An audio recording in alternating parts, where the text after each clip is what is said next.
2, 1. What's crack-a-lackin'? It's your boy Bro Schmo, just in case you did not know so. And today we're going to be going over the offensive line class for the 2021 NFL Draft. But go ahead, become a bro and subscribe. Leave a thumbs up if you enjoy the content. It's always much appreciated, much obliged. Plenty of content come to the channel in the form of, we're going to do season previews now that the schedule's out, and then we're maybe get some video game content. I haven't decided on that yet, so we'll see. And I'm taking some ideas from some of the comments as well. There's a lot of good ideas floating out there. I need to find the time to do it.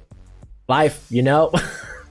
But man, it's your lucky day. We're gonna be going. I'm gonna give you a 2-for-1. I'm gonna give you my top 10 offensive tackles and my top 10 offensive interior. Yes. I didn't want to mix the two up and give you just this half done.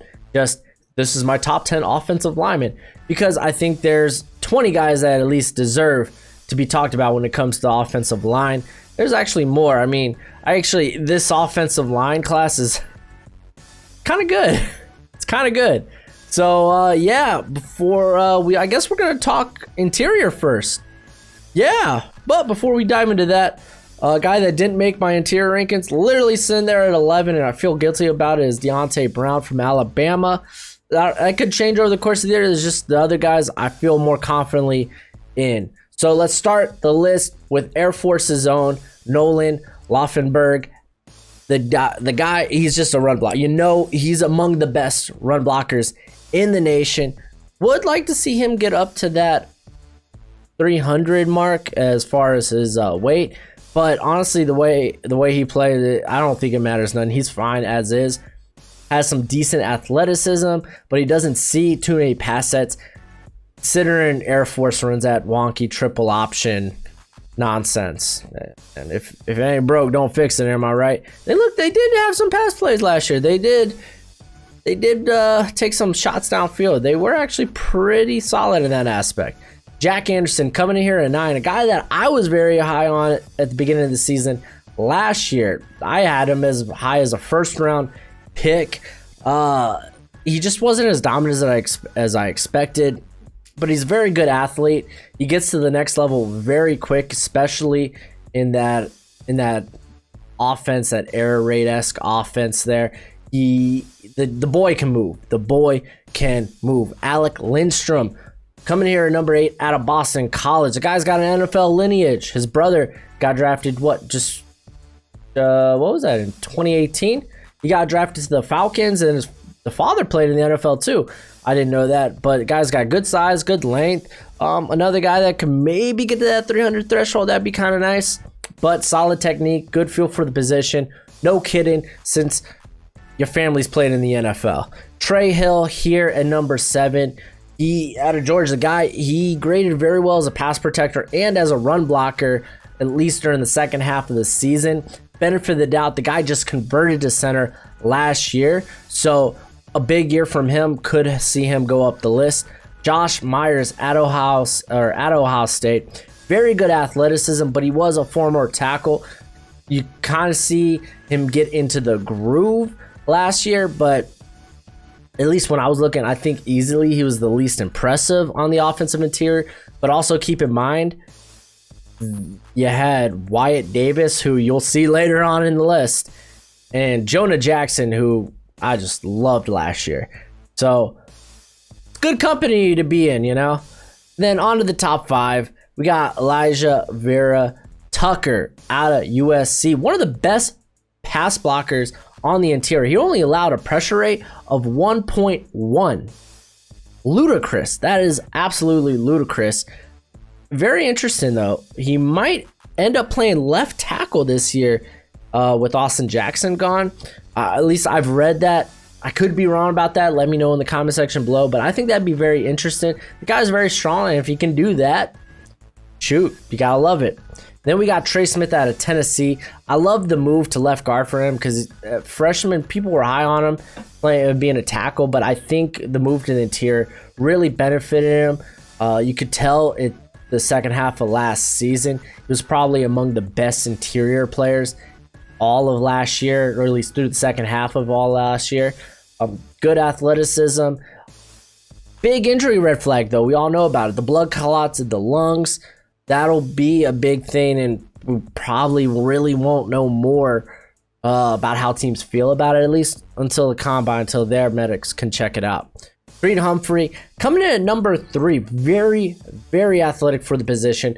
Strong hands. The guy's a former wrestler. Saw a big dip, though, in efficiency last season as a pass blocker. But the season before, he was just absolute money. So if he could return to the 2018 form, the guy be in the mix as the top center in this draft. But my current top center is James Empey out of BYU. If you checked out my mock draft, you know I raved about Empey. The guy was among the best in the pass and in the run game at center. I mean, he's just been money the last 2 years. Guy I like a lot. Wyatt Davis at number 1, undisputed for me. Only 1 year starting experience is my biggest concern with him, but he didn't allow a hit on the quarterback, and that was in over 400 pass blocking snaps. Strong run blocker. The guy, I say he's kind of reminiscent of a Quentin Nelson, but we'll be able to better evaluate that this year. Make sure last year wasn't, I don't want to say a fluke, but larger sample size, it always helps out. Just saying, it always helps out. I don't remember a time that it didn't help out. So going to the tackles, just a couple of, it's a good tackle class. Listen, I got 17 guys ranked, and no lie,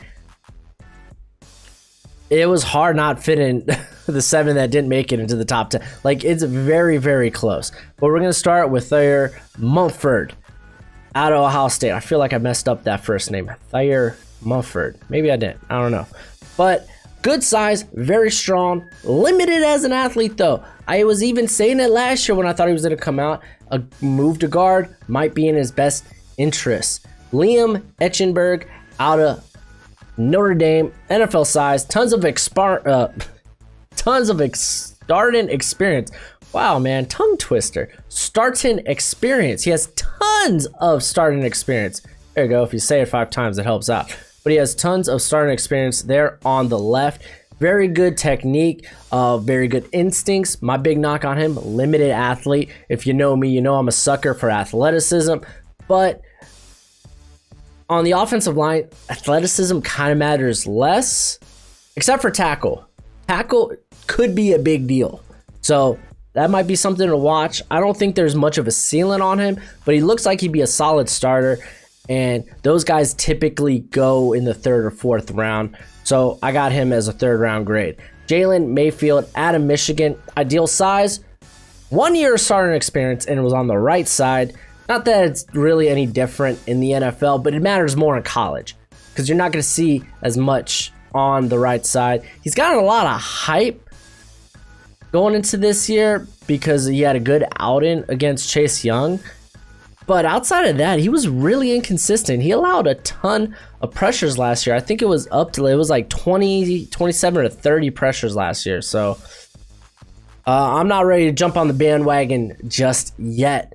Abraham Lucas out of Washington State. Solid, graded in pass protection. He was among the best in true pass sets, which thanks to the scheme there in Washington State, or at least what it used to be with Mike Leach, you see a ton of true pass sets. So you're tested a lot, and true pass sets, they typically translate to success in the NFL, at least how you do on those true pass sets.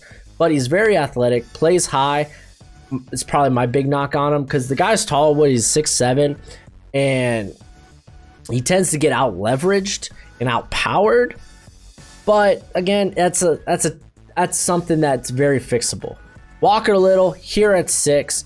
I'm gonna throw a 1st round grade on him for now, but I'm kind of wobbly when it comes to that. I feel like he might be more of a 2nd rounder, but he could. I don't know. He's one of the prospects.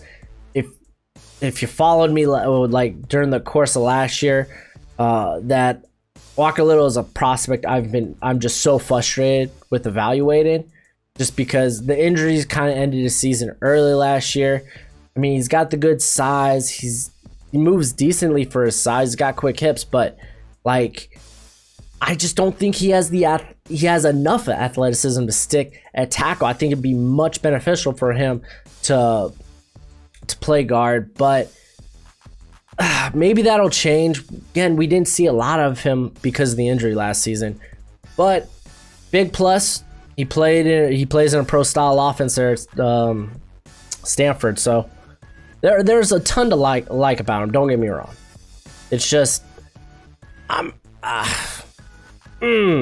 that's how I feel about him.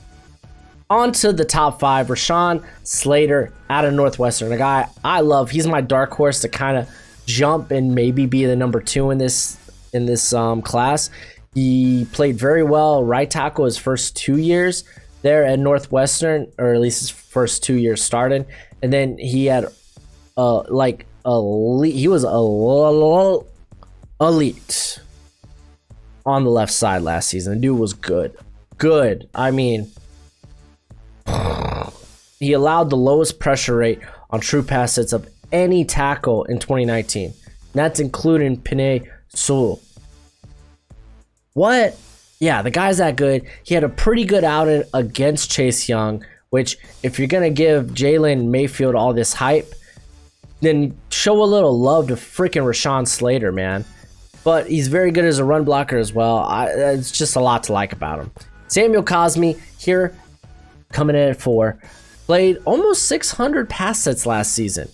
Extremely athletic, kind of ideal for his zone. A lot of people, like when you want to point to his athleticism, he has a play, I think it's against Kansas, I'm not positive, where he actually lined up at tight end in the red zone and caught a touchdown. The guy he moved like a tight end, so there's a lot to like about him there. And then Jackson Carman out of Clemson, a bit of projection here. Very good run blocker. He didn't allow a sack at all last season, but it's not like the ACC was like, it's not like they had a ton of great edge rushers last year, but he had a plus effort against Chase Young, which is kind of the theme of this list. If you matched up 1 or 2 times against Chase Young and you did okay, yeah, I think you might be draftable. But former 5-star recruit, huge physical upside, and in terms of him physically and athletically, like I said, a bit of a projection here, but I think he could find himself in the first round. Alex Leatherwood at number 2. Honestly, my 2 to 5 are all really, really close to one another, but the guy's a top-notch pass blocker. He allowed 0 sacks and 1 pressure last year, and if you remember, it was against Chason from LSU, who went at 20 to the Jaguars. So just saying, good athleticism. Red flag might be, because I don't think he's not great in the run game. I don't mind that. It's the penalties. He had like 9 penalties last season, so something I want to see get better. And then Penei Sewell at number 1. Who would have thought? Not much to say. Everyone's saying it. He's a generational type talent. The guy's got an elite combination of size, technique, and athleticism. And if you couldn't tell, I absolutely love athleticism. The guy might be the top prospect in this draft. Also, BT Dubs, as of this video, Cade Mays, the guy that he used to play at Georgia, transferred to Tennessee. I don't think that the decision's been made as far as if he'll be able to play this season. So that's why he's not on the list, just in case you're thinking, where is he at? We don't know yet. But that's it for the video. Go ahead, do your YouTube thing. It's always much appreciated, much obliged. And until next time, you be easy, my friends. Later.